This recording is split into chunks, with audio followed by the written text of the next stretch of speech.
Good morning again, dear brothers and sisters. Now let me tell you a joke.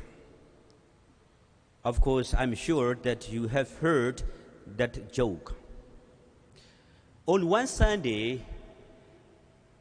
after the Sunday Mass, a husband went back to his home. When he reached his home, he took out a bottle of alcohol and he was starting to drink alcohol. And his wife saw that he was drinking alcohol. So the wife got angry, and the wife shouted at her husband by saying, "Why are you drinking alcohol? Don't you know that alcohol is your enemy?" The wife shouted at her husband in these words. And the husband, of course, with a smile, replied to his wife, "You know the homily of today by the priest. The priest in his homily said, 'Love your enemy.' That is why I love my enemy, so I am together with my enemy by drinking alcohol. I love my enemy." Is that a joke? I don't know. Well, dear brothers and sisters, today Jesus challenges us to love our enemies. Jesus not only says, love your God with all your heart, your mind, and your soul, as well as love your neighbors as you love yourself. But Jesus today is challenging us, not only your neighbor, but also your enemies. Love your enemies.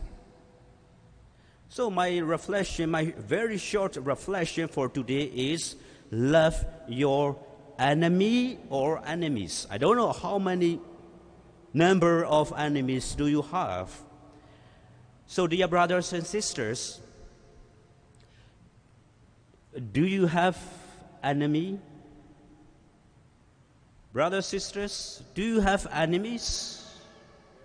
This is the first question we have to ask ourselves. I'm sure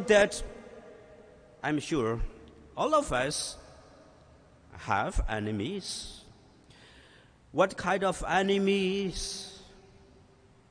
Maybe we might have also the personal enemies. What do you mean by the personal enemies? Those who are close to us.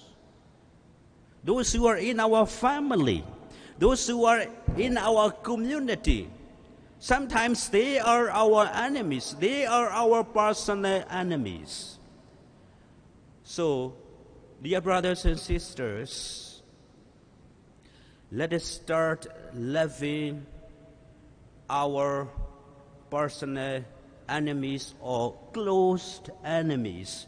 For example, I'm sure that sometimes husband and wife, they are enemy toward one another. Sometimes children and parents, they are enemies toward one another. So first, start loving your enemy within your own family.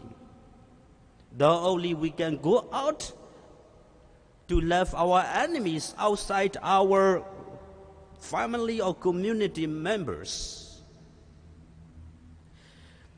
So, brothers and sisters, it's really difficult to practice what Jesus challenges today. Love your enemy. Pray for those who curse you. Forgive those who mistreat you. Pray for them. It's really impossible for us because all of us, we are selfish.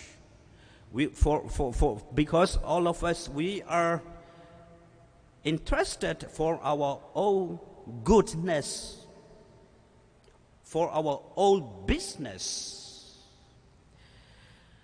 Well, dear brothers and sisters, what is the point when we come to the law, L-A-W, law? If someone threatens my life, do I still need to love him, that someone who threatens my life? Well, dear brothers and sisters, though take literally also, if there are kind of conditions which threatens human life, there is law which will condemn that, I don't know, that bad person or bad people. But from our part is that, look at the cross. Jesus, he loved his enemies here on earth by his forgiveness, patience, and understanding. We might say that, of course, he is God. I'm not God. Well, if we want to be followers of Christ, if we want to be children of Christ, we have to let go of what we don't like. We have to do what Jesus likes only. So it means that no revenge. No revenge. And also remember that we should not break the law. So while reflecting, while I was reflecting my homily, I was thinking of, I don't know if you don't like what I'm going to say, that in my imagination, how good is it if China and US, they love one another? How good is it if all the nations, all the leaders of the world, they love one another? How good is it? So good. We are in peace. We will not be under the threat of war. So dear brothers and sisters, not only love our neighbors, but also love our enemies, so that the world will be in peace. The world is in peace. It is what God wants us to do. God bless us all.